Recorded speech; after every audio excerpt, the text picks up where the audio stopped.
So, you're thinking about buying your first 3D printer, right?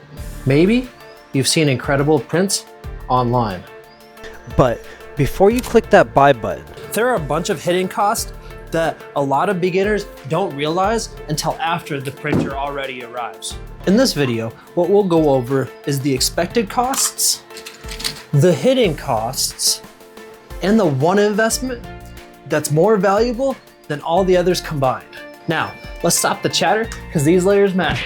welcome back to the channel. The first cost is the printer itself, but that's only the beginning. You'll also need filament, of course, a lot of it.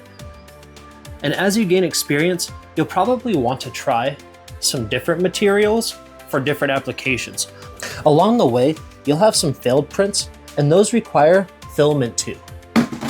You'll also find yourself picking up basic tools like flush cutters, hex keys, digital calipers, deburring tool, scraper. These aren't always included, but they quickly become essentials.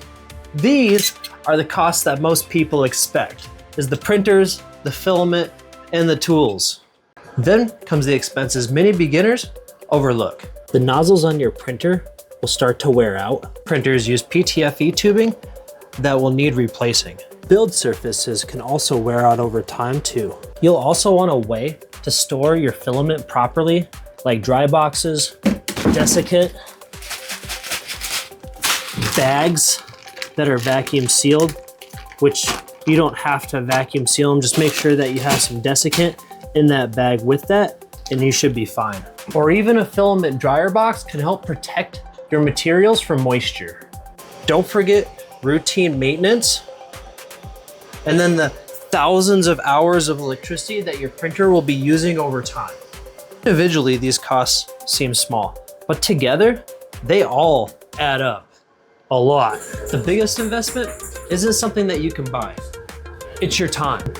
Learning your slicers, dialing in settings, troubleshooting the failed prints, maintaining your printer, and eventually learning CAD all take a lot of time. Every mistake teaches you something new, and every successful print builds your experience. If you enjoy solving problems and creating things, that time becomes one of the most rewarding parts of the whole entire hobby. Buying an FDM 3D printer isn't just purchasing a machine. It's investing in tools, materials, the maintenance of your printer, and your own knowledge. The more prepared you are, the smoother the journey is gonna be.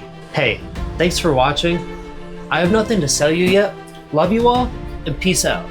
Hey, psst, by the way, YouTube thinks that you'll like that video next.